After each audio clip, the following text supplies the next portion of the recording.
بسم اللہ الرحمن الرحیم وَلَسَوْفَ يُعْطِيكَ رَبُّكَ فَتَرْضَىٰ وقال النبی صلی اللہ علیہ وآلہ وسلم من سر ان ينظر الى عتیق من النار فلینظر الى ابی بکر الصدیق او کما قال علیہ الصلاۃ والسلام صدق اللہ العظیم و صدق رسولہ النبی الامی الکریم ونحن علی ذلک لمن الشاہدین والشاکرین والحمد للہ رب العالمین رب اشرح لی صدری ویسر لی امری واحلل عقدۃ من لسانی یفقہوا قولی رب زدنی علما رب زدنی علما رب زدنی علما اللہم صلی علی محمد وعلی آل محمد کما صلیت علی ابراہیم وعلی آل ابراہیم انک حمید مجید اللہم بارک علی محمد وعلی آل محمد کما بارکت علی ابراہیم وعلی آل ابراہیم انک حمید مجید۔ کوئی پیدا نہ ہوگا انسان روز محشر تک، کوئی پیدا نہ ہوگا ایسا انسان روز محشر تک، سبھی اس کے مقلد ہیں عمر عثمان و حیدر تک۔ کوئی پیدا نہ ہوگا ایسا انسان روز محشر تک، سبھی اس کے مقلد ہیں عمر عثمان و حیدر تک۔ اسی کے ساتھ چل کر ہم پہنچ سکتے ہیں جنت میں، کہ یہی رستہ پہنچتا ہے محبت کے سمندر تک۔ ابھی تک اس کی امامت کا نشہ ٹوٹا نہیں انجم، ابھی تک اس کی امامت کا نشہ ٹوٹا نہیں انجم، ابھی تک ہیں اس کی تلاوت میں گم محراب و منبر تک۔ لائق سزی وقار ارباب علم و دانش اصحاب علم و فضل، اس وقت آپ کی حالت انتہائی قابل رحم ہے۔ میں دیکھ رہا ہوں کہ آپ مسجد میں بیٹھ کر کے بھی اختلاف کا شکار ہیں، حالانکہ مسجد میں لوگ آتے ہیں اختلاف مٹانے کے لیے، اور آپ میں زبردست قسم کا اختلاف ہے۔ کہنے کا مقصد یہ ہے کہ ایک وہاں ہے، ایک وہاں ہے، ایک وہاں ہے، کہ جب آپ مسجد میں بیٹھ کر کے اختلاف کا شکار ہوں گے تو آپ کیا شیعوں کو جا کر کے تبلیغیں کریں گے، تو کیا صدیق کے دشمن کو سمجھائیں گے۔ جس قوم کے جوانوں کی کمریں اس حد تک جواب دے جائیں کہ وہ خود سہارے تلاش کرنے چل پڑیں، تو وہ کسی کو کندھا کیا دیں گے۔ بہرحال میں اب آپ کو کہتا کچھ بھی نہیں ہوں، مگر اتنا ضرور ہے کہ آپ قابل رحم ہیں، اور میں آپ سے بھی زیادہ قابل رحم ہوں، چونکہ میں نے بیان شروع کرنا تھا 9:15 بجے اور میرا آغاز ہو رہا ہے 10:25 پہ۔ یہ 1.5 گھنٹہ بھی میرا آپ نے لیا ہوا ہے۔ ارباب انصاف تفصیلات میں نہیں جاتے ہیں، آپ کی توجہ اگر میری طرف رہے گی تو میں چند باتیں آپ سے کرنا چاہوں گا، اور امید میں آپ سے رکھتا ہوں کہ آپ میری طرف متوجہ ہوں گے۔ سامعین دل نواز ذرا جاگنے کا ثبوت دیں۔ مولانا عبدالرؤف مناوی صاحب زیدہ شرف و دامہ اقبالہ نے بڑا زبردست اور مدلل قسم کا انہوں نے بیان کیا ہے، اور انہوں نے دلائل کے ساتھ حضرت صدیق اکبر کی عظمت کو، فضیلت کو، منقبت کو، شان کو، مقام کو، مرتبے کو انہوں نے بیان کیا۔ مگر میں سوچ یہ رہا تھا اگر یہ ملنگوں کی محفل ہوتی تو ہر جھوٹ کے بعد لوگوں نے اٹھ کے کہنا تھا واہ واہ واہ واہ واہ واہ، مگر یہاں چونکہ مومنوں کی محفل ہے تو انہیں سبحان اللہ کہلانے کے لیے بھی سبحان اللہ کی فضیلت پہلے بتانا پڑتی ہے۔ اللہ رب العزت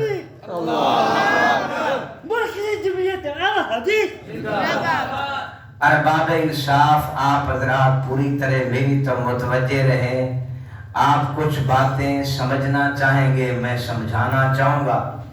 حضرت مولانا افضل عزیزی صاحب دامت برکاتہم العالیہ، اللہ ان کی عمر میں برکت دے، صحت کاملہ عطا فرمائے، انہوں نے مجھے یہ کہا تھا کہ آپ نے آج حضرت صدیق اکبر رضی اللہ تعالی عنہ پر اہل تشیع کے اعتراضات کا جواب دینا ہے۔ ان اعتراضوں کے جواب دینے کے لیے اتنا وقت چاہیے کہ جہاں آپ کو ٹھنڈ نہ لگ رہی ہو، جبکہ آپ کی جو پوزیشن ہے وہ ہمیں اچھی طرح نظر آ رہی ہے۔ اس لیے اس عنوان کو میں بالکل سمیٹنا چاہوں گا، میں چند باتیں کرنا چاہوں گا۔ اللہ رب العزت ہمیں عمل کرنے کی توفیق عطا فرمائے۔ ارباب انصاف، اتنا تو آپ نے سمجھا بھی ہے، سنا بھی ہے، علماء کرام سے سن بھی لیا ہے، اور بتایا جا رہا تھا، میں اس محفل میں نہیں تھا، کہ مولانا ابو بکر صمدانی صاحب نے اہل تشیع کی کتابوں کے حوالہ سے حضرت ابو بکر صدیق کی عظمت کو بیان کیا۔ اللہ رب العزت تمام علماء کرام کو جزائے خیر عطا فرمائے۔ بہرحال میں چونکہ ایک اور رستے کا مسافر ہوں، ہم ایک اور لائن کے راہی ہیں، مولانا نے ہمارے ذمہ مضمون لگا دیا تو بیان کرتے ہیں۔ ارباب انصاف، وگرنہ ہم جس لائن کے راہی ہیں، ہم صدیق کی عظمت بتاتے ضرور ہیں، لیکن صدیق پر اعتراض کا جواب دینے کے لیے ہمارے پاس بالکل وقت نہیں ہے۔ ہم اس پہ وقت ضائع نہیں کرنا چاہتے۔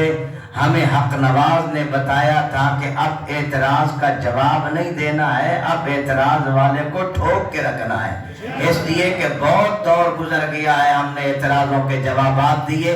ہمارے اکابر نے دیوبندی، بریلوی، اہل حدیث سے پیچھے چلے جائیں تو آپ دیکھیں علماء آلاف نے شوافے میں، حنابلہ میں، اکابرین میں، اصحاب ظواہر میں ایک بڑی لمبی لائن ہے، اس میں چلے جائیں تو ہمارے بزرگوں نے جواب دینے کی کوئی کسر نہیں چھوڑی ہے۔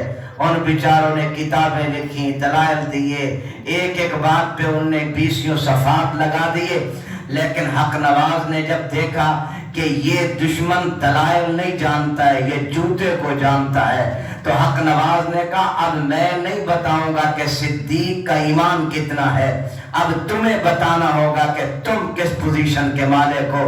اب تم آؤ نا چوک و چراؤ میں، تم بتاؤ کہ تم مومن بھی ہو کہ نہیں ہو۔ اس لیے اس نے کہا تھا کائنات کا وہ بدترین اور غلیظ ترین کافر ہے کہ جو صدیق اکبر کے ایمان کو تلاش کرتا پھر رہا ہے۔ بہرحال میرے حضرات، میرے اکابر، میرے دوستوں، میرے بھائیوں، میں اس لائن کا ہم رائی ہیں، ہم اس لائن کے مسافر ہیں۔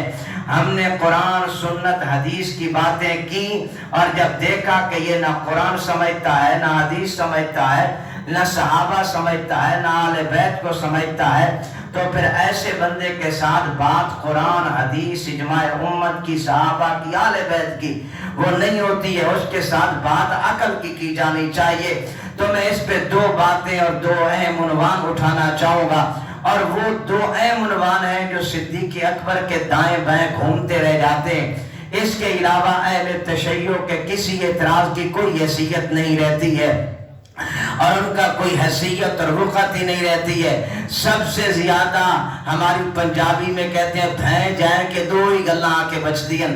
نمبر 1 بات یہ آ کر کے بچتی ہے کہ جناب حضرت ابو بکر صدیق رضی اللہ تعالی عنہ نے سیدہ زہرا کا فدق کھا لیا تھا، اور سیدہ زہرا کو ان کا حق نہیں دیا تھا۔ نبی کی بیٹی تھی، جناب معصومہ تھی، حضرت ابو بکر صدیق کے پاس آئیے، آ کر کے مطالبہ کیا ہے۔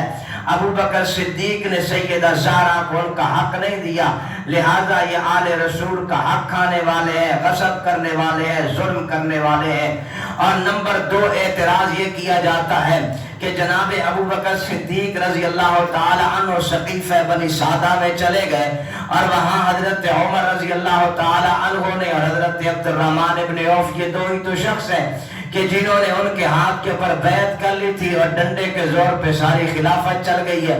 یہ دو باتیں گویا یوں سمجھیے ایک بنیاد بنائی جاتی ہے, ایک بنیاد سے پہلے والی جو نیند رکھی جاتی ہے ایک وہ ہے. بس یہ دو مسئلے اگر حل ہو جاتے ہیں تو حضرت صدیق اکبر پر کوئی اعتراض نہیں ہے, نہیں ہے, نہیں ہے, نہ پہلے تھا نہ اب ہے.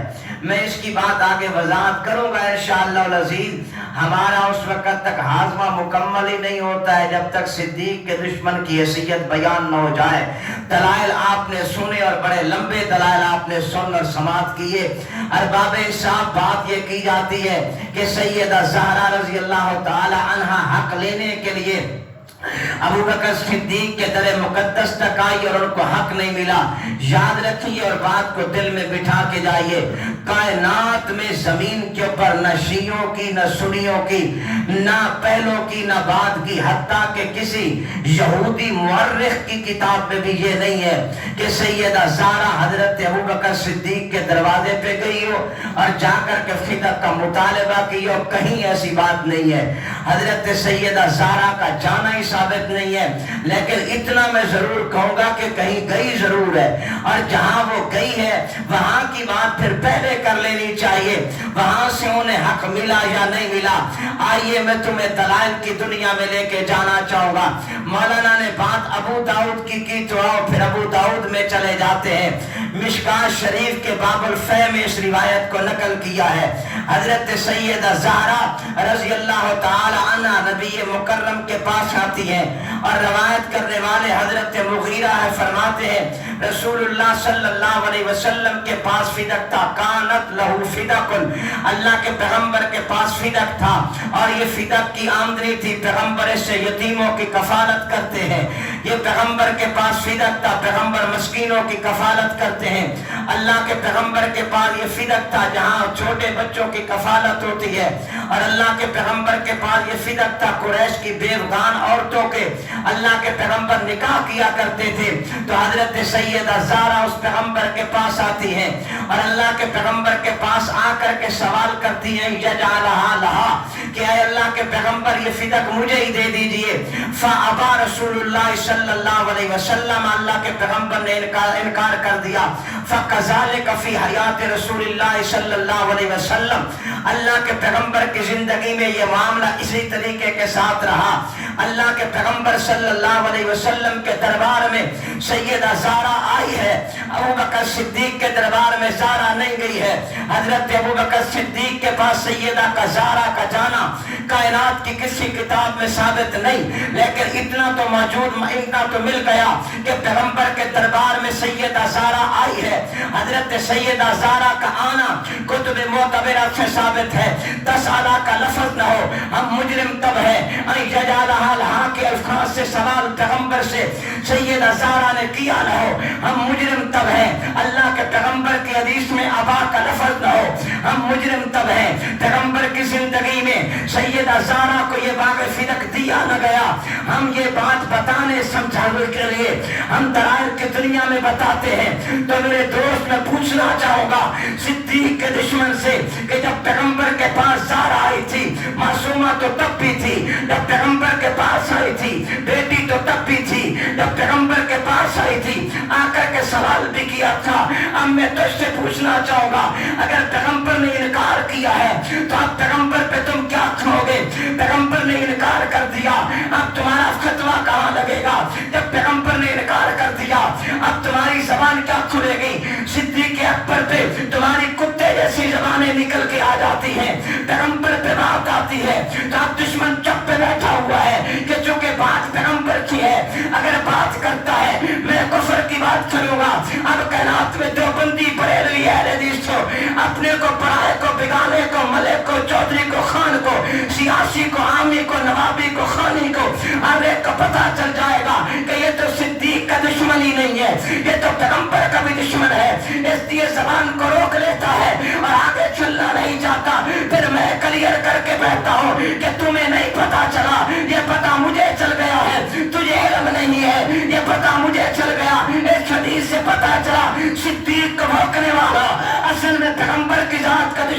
صدیق کو بھونکنے والا پیغمبر کے عمل کا دشمن ہے، صدیق کو بھونکنے والا پیغمبر کے کھیل کا دشمن ہے۔ صدیق اکبر نے کو کام کیا جو پیغمبر کا تھا، صدیق نے وہ کچھ کیا جو پیغمبر کا قول تھا، صدیق نے وہ کیا ہے جو عمل پیغمبر تھا، صدیق نے وہ کیا ہے جو فعل رسول تھا، صدیق نے وہ کیا ہے جو قول رسول تھا، تاکہ کائنات ہستی کو یہ پتا چل جائے صدیق کو سراہ پہ جاتا ہے جس پہ پیغمبر جاتا ہے، جو صدیق پہ اعتراض کرتا ہے وہ نبی پہ اعتراض کرتا ہے۔ کلیئر سی بات ہے، نبی پہ بھونکنے والا مومن نہیں بن سکتا، نبی پہ اعتراض کرنے والا مومن نہیں بن سکتا، صدیق پہ اعتراض کرنے والا بھی مومن نہیں بن سکتا۔ ربا میں تیری قدرت پہ قربان چلا جاؤں، تو نے کلیئر کر کے رکھ دیا۔ صدیق اکبر کی کرامت آ گئی، صدیق اکبر کی کرامت ظاہر ہو گئی کہ جو صدیق کا بھاگتا ہے وہ نہ صدیق کا رہتا ہے نہ پیغمبر کا رہ جاتا ہے۔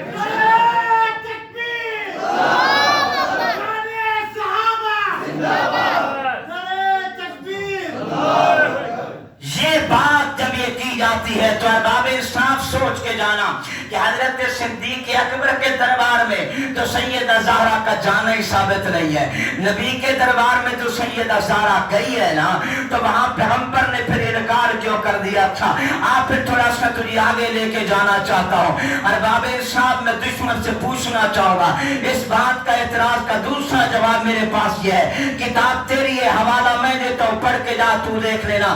خصائل ابن باب قمی میں یہ آتا ہے، اس میں یہ روایت موجود ہے، سیدہ زہرا آتی ہے، پیغمبر کے پاس آتی ہے، اما فاطمہ الزہرا نے آ کر کے اب دو شہزادے بھی ساتھ لیے ہیں، حضرت ابو حضرت حسین بھی ساتھ ہے، حضرت حسن بھی ساتھ ہے، اور لے کر کے پیغمبر کے پاس آ کے بیٹھی ہیں، اور آ کر کے رسول اللہ کو کہتی کیا ہے؟ آقا انہیں اپنی وراثت ہی دے دیجئے۔ اب یہ مطالبہ کیا جاتا ہے، رحمت کائنات صلی اللہ علیہ وسلم کہتے ہیں، بلند آواز سے کہتے صلی اللہ علیہ وسلم کہتے ہیں، حضرت حسن کی طرف کہا اما الحسن فإن له هیبتی، یہ میرا حسن ہے، اس کے لیے میری ہیبت مل گئی، اس سے میری ہیبت کا حصہ ملا، اور یہ میرا بیٹا حسین ہے، اس کے لیے فرمایا میری غیرت مل گئی ہے، اس سے میری غیرت کا حصہ مل گیا۔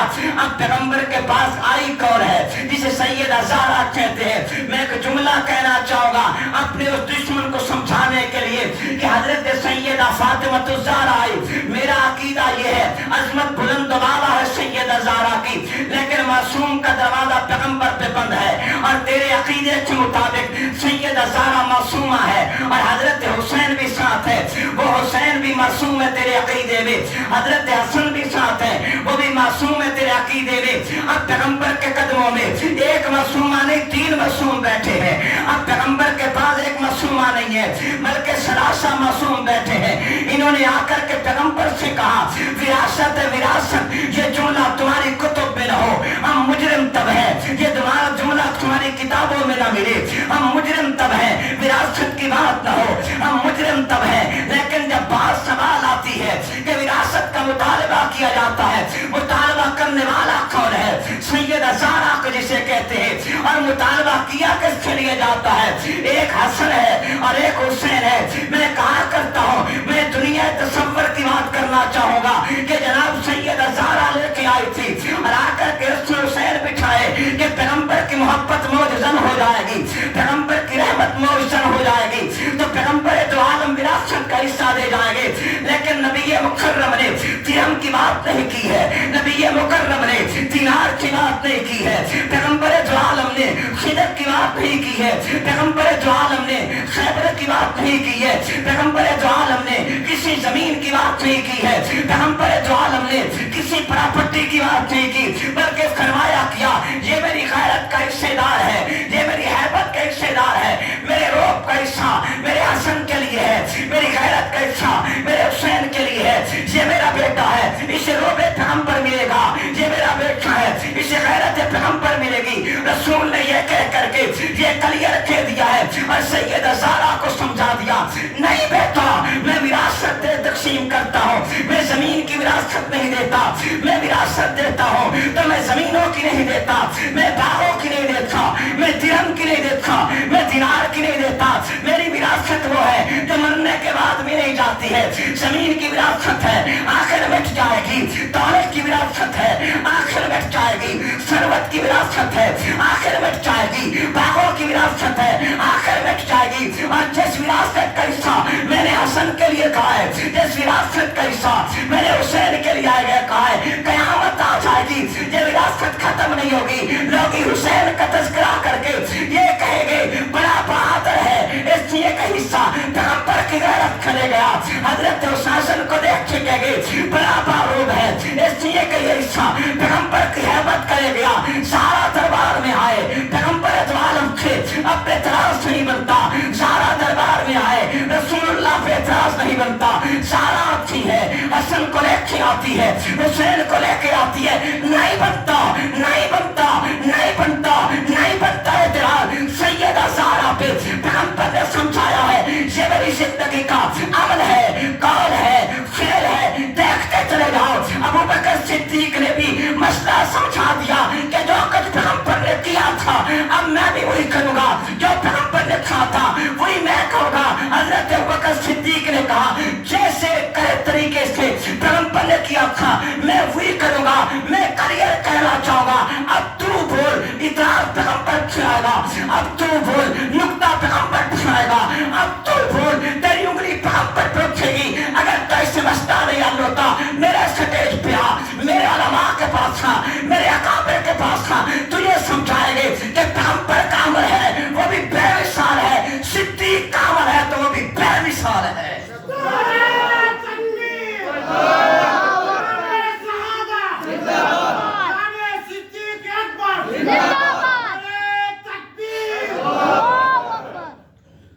جاگ رہے ہو کہ بھاگ رہے ہو؟ بولو یار، جاگو گے؟ میں نے مضمون بیان کر کے جان چھڑنی نہیں ایسے نہیں رکھے گے۔ توجہ، یہ پیغمبر پہ اعتراض، رسول پہ اعتراض، نبی کی ذات پہ اعتراض، نبی کے قول پہ اعتراض، نبی کے عمل پہ اعتراض نہ ہم نے پہلے برداشت کیا تھا اور نہ قیامت تک برداشت کریں گے انشاءاللہ۔ نمبر 2، دوسری بات یہ کی جاتی ہے کہ جناب حضرت ابو بکر صدیق رضی اللہ تعالیٰ عنہ خلیفہ بن گئے، 2 ہی بندوں نے تو مان لیا تھا خلیفہ، اور بعد میں حضرت علی اور مرتضیٰ کرم اللہ وجہہ نے تو 6 مہینوں کے بعد آ کر کے بیعت کی ہے۔ لو یہ تو تمہاری کتاب میں کھڑا ہوا ہے، تمہاری بخاری میں کھڑا ہوا ہے، تمہاری فلاں کتاب میں کھڑا ہے۔ حضرت علی اور مرتضیٰ 6 مہینے کے بعد بیعت کرنے آئے تھے، تو میں نے کہا سرکار یہ تو ہمیں بتائیے نا کہ جو 6 مہینے پہلے کام ناجائز ہوتا ہے 6 مہینے کے بعد جائز کہاں سے نکل آتا ہے؟ غلط ہوتا ہے، وہ 6 مہینے سے پہلے بھی غلط ہوتا ہے اور 6 مہینے کے بعد بھی غلط ہوا کرتا ہے۔ 6 مہینے سے پہلے بھی جو کام ٹھیک نہیں ہے وہ 6 مہینے کے بعد بھی کام ٹھیک نہیں ہوتا ہے۔ اس سے معلوم یہ ہوا ہے حضرت علی اور مرتضیٰ کرم اللہ وجہ پہ تم اعتراض کرنا چاہتے ہو کہ علی اور مرتضیٰ نے 6 مہینے پہلے بیعت نہیں کی ہے اور 6 مہینے کے بعد جو ناجائز سمجھ رہے تھے وہی جائز بن جاتا ہے، جو غلط سمجھ رہے تھے وہی صحیح بن جاتا ہے، جو صحیح نہیں سمجھ رہے تھے اسی کو صحیح بنا لیتے۔ حاشا وکلا، خبردار میرے علی پہ اعتراض مت کیجئے گا۔ میں تمہیں بتانا چاہوں گا حضرت علی اور مرتضیٰ جناب سیدنا صدیق اکبر کی بیعت کرتے ہیں، اور اس بیعت کرنے میں حضرت ابوبکر صدیق رضی اللہ تعالی عنہ کی حضرت علی اور مرتضیٰ نے کوئی دیر و تاخیر نہیں کی ہے۔ اگر میری کتابوں پہ یقین نہیں آتا تو یہ احتجاج طبرسی کو پڑھ لینا چاہیے تھا، اگر میری کتاب پہ یقین نہیں آتا تو جلال عیون کو پڑھ لینا چاہیے تھا، اگر مجھ پہ تمہیں یقین نہیں آتا تو پھر تمہیں حق الیقین کو پڑھ لینا چاہیے تھا، اگر مجھ پہ یقین نہیں آتا تو پھر تمہیں کشف الغمہ کو پڑھ لینا چاہیے تھا کہ جس میں یہ لفظ ملتے ہیں کہ فتنا ثم تنالا، حضرت علی مرتضیٰ آئے ثم تنالا ید ابی بکر فبایعہ، آئے حضرت ابوبکر صدیق کے ہاتھ کو پکڑا اور ہاتھ پہ ہاتھ رکھ کر کے حضرت علی مرتضیٰ نے حضرت ابوبکر صدیق کی بیعت کر لی ہے۔ اور یہ بیعت صدیق اکبر کی کرنے والا کون ہے؟ اس سے علی مرتضیٰ کہتے ہیں۔ اور اس سے بھی آگے جانا چاہوں گا، حضرت علی مرتضیٰ کرم اللہ وجہہ اپنے گھر میں ہے، بتانے والے انصار رخسار ہے اور جا کے بتاتے کیا ہے کہ حضرت ابوبکر صدیق اپنے منبر پہ بیٹھ گئے ہیں اور وہ بیعت لے رہے ہیں سبھی لوگوں سے. حضرت علی مرتضیٰ کو جب پتا چلتا ہے علی بھاگ کر کے وہاں سے آتے ہیں اور حضرت علی مرتضیٰ کے پاس وہ بڑا لمبا توپ والا قمیص ہے وہ آپ نے ڈالا ہوا ہے, ابھی آپ نے اپنا تہبند بھی نہیں باندھا تھا, اب حضرت علی مرتضیٰ نے ابھی اپنی چادر بھی اوپر سے نہیں لی تھی اور جیسے بتاتے ہیں حضرت علی مرتضیٰ ضروری کپڑے پہن کر کے سیدھا مسجد میں آ جاتے اور آ کر کے حضرت ابوبکر صدیق کے ساتھ منبر کے پاس آ کر کے بیٹھ جاتے ہیں اور کپڑے بھر کے منگوائے جاتے ہیں اور منبر کے پاس بیٹھ کر کے پھر ان کپڑوں کو حضرت علی مرتضیٰ زیب تن کرتے ہیں. سیدنا علی مرتضیٰ پھر میرے پیغمبر کے ہاتھ پہ بیعت کر لیتے. میں نے پوچھا علی مرتضیٰ آخر اس کی وجہ کیا ہے؟ کپڑے وہیں پہ ڈال لینے چاہیے تھے, تیاری کر کے پھر آنا چاہیے تھا. خطیب آتا ہے پہلے تیاری کرتے ہیں, کپڑے چینج کیے جاتے ہیں, پہلے نہاتے ہیں دھوتے ہیں تیاری کرتے ہیں, تب سٹیج پہ آیا جاتا ہے, تو پھر بعد میں آنا چاہیے تھا. علی مرتضیٰ کا عمل مجھے یہ بتاتا ہے کہ میرے دروازے پہ دستک آتی ہے اور دستک نے اتنا مجھے آ کے بتایا کہ پیغمبر کے روز پیغمبر کے منبر کے اوپر حضرت صدیق اکبر خلافت کی بیعت دے رہے ہیں. اب میں اتنا نہیں چاہتا کہ میں کپڑے بھی زیب تن کرنے کی میں جسارت کروں یا جرأت کر جاؤں, وگرنہ دشمن یہ سمجھے گا کہ علی مرتضیٰ کی یہ تاخیر بھی کسی عداوت پہ مبنی ہے, یہ بھی کسی دشمنی پہ مبنی ہے. علی دوڑ کے آتے ہیں حضرت صدیق اکبر کی بیعت کر لیتے ہیں. حضرت سیدہ زہرا بیمار ہو جاتی ہے. اب سیدہ زہرا کی بیماری تھی, اب تیمار داری میں علی مصروف ہو جاتے, نماز پڑھتے تو گھروں میں چلے جاتے. 6 مہینے کے بعد پھر آتے تو حضرت علی مرتضیٰ نے پھر آ کر کے بیعت کر لی ہے. اب یہ بیعت کیوں جاتی ہے؟ اس لیے کہ یہاں کانوں میں باتیں آنا شروع ہو گئی کہ حضرت علی مرتضیٰ آتے اور چلے جاتے ہیں. لگتا یہ ہے علی عمر کا حضرت علی ابوبکر کو اچھا نہیں سمجھتے, یہ باتیں کانوں میں آئی ہے تو حضرت علی مرتضیٰ نے دوبارہ پھر آ کر کے بیعت کی ہے. علماء بیٹھے ہیں سٹیج کے اوپر, ان ذمہ دار لوگوں سے پوچھنا, یہ مطالعہ کرنے والے لوگ ہیں, ان سے آ کر کے پوچھنا پورے مدینہ طیبہ میں ایک علی اور مرتضیٰ ہے جس نے 2 مرتبہ بیعت کی ہے, اس سے علاوہ کسی نے 2 مرتبہ بیعت نہیں کی. اب سب نے بیعت کی ہے تو 1 مرتبہ کی ہے, علی اور مرتضیٰ نے بیعت کی ہے تو 2 مرتبہ کی ہے. علی تم ایسا کیوں کرتے ہو؟ تو علی مجھے بتاتے سمجھاتے, میں نے پہلی بیعت کی تھی سنیوں کے لیے, میں نے دوسری بیعت کی تھی میں نے شیعوں کے لیے کی ہے تاکہ کیا کر ٹھکانے لگ جائے, کل کو بھونکتے نہ رہے. ابوبکر کو اچھا نہیں سمجھتا تھا, کل کو یہ بھونکتے نہ رہے. ابوبکر کی امامت سے حضرت علی متفق رکھے, علی اور مرتضیٰ کو پیغمبر کے مصلی پہ ابوبکر اچھا نہیں لگتا تھا. میں نے 2 مرتبہ بیعت کر کے میں نے ناطقہ بند کر دیا, میں نے سمجھا دیا ہے کہ میرے پیغمبر جو عالم نے اسی مصلی پہ ابوبکر کو کھڑا کیا تھا. مصلی یہی تھا, حکم پیغمبر کا تھا, مصلی یہی تھا, آرام پیغمبر کا تھا, حکم پیغمبر کا تھا, اعلان پیغمبر کا تھا, اشارہ پیغمبر کا تھا, کہنا پیغمبر کا تھا, قول پیغمبر کا تھا. اور اس مصلی پہ آنے والا ابوبکر صدیق ہے. میں نے 2 مرتبہ بیعت کر کے یہ سمجھا دیا ہے میرے پیغمبر نے جسے مصلی پہ کھڑا ہو علی اسے ہٹاتا نہیں ہے, مصلی پہ جما دیتا ہے. کیا کر دیتا ہے؟ اور بلند آواز سے کیا کر دیتا ہے؟ جیسے تم جم گئے ہو. نعرہ تکبیر, نعرہ تکبیر, عظمت صحابہ زندہ باد, صحابہ زندہ باد. مولانا افضل عزیزی صاحب تمہارے اوپر محنت کرتے کرتے کرتے ہوں تو بیچارے بڈھے ہی ہو گئے یار, مگر تم میں وہ جذبہ نہ پیدا ہو سکا. آج سٹیج ہوتا جھنگ کا, گفتگو کرتا میں, انداز یہ ہوتا تو پتہ چلتا کہ بولتا کون ہے سنتا. میں نے جو باتیں کی ہیں سمجھ میں آئی ہے؟ وہ سمجھ میں آیا کہ نہ آیا؟ یہی تو 2 اعتراض ہے نا, اس کے علاوہ تو کوئی اعتراض ہی نہیں بنتا نا. اس کے علاوہ تو کوئی بات ہے ہی نہیں کہ جناب سیدہ زہرا کا فدا کھا گئے تھے. اور اس ظالمہ سیدہ زہرا کا فدا کس نے کھایا؟ اور فدا کھایا تو تب جاتا ہے, پہلے قبضے میں آئے تو صحیح نا, جب قبضے میں کچھ نہیں آیا تو کھایا کہاں سے جاتا ہے؟ اور پھر دوسری بات میں کلیئر کرتا چلوں, شاید ہو سکتا ہے یہ ادھر دائیں بائیں آپ کے تھوڑا سا آگے جا کر کے کچھ معلوم رہتے ہیں, وہ شاید یہ کہتے جی بخاری میں کھڑا ہوا ہے, ارسلت کے لفظ موجود ہے, ارسلت کے لفظ علماء سے پوچھیں. سیدہ زہرا نے بندہ بھیجا